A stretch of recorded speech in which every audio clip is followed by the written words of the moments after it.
முருகன் 2 கையில கொடுக்கிறவரோ 4 கையில கொடுக்கிறவரோ 6 கையில கொடுக்கிறவரோ கிடையாது. 12 கையில தரக்கூடியவர்.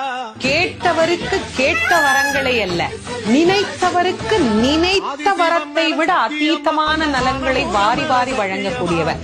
அவர் 12 கையில கொடுப்பார், வாங்குறதுக்கு நமக்கு தான் 2 கை பத்தாது. அப்பேற்பட்ட வள்ளலாக விளங்கக்கூடியவர் முருகப்பெருமான். அவர் வள்ளல்னா பக்கத்துல இருக்கிற அம்மா சும்மா கிடையாது, அவள் வள்ளி.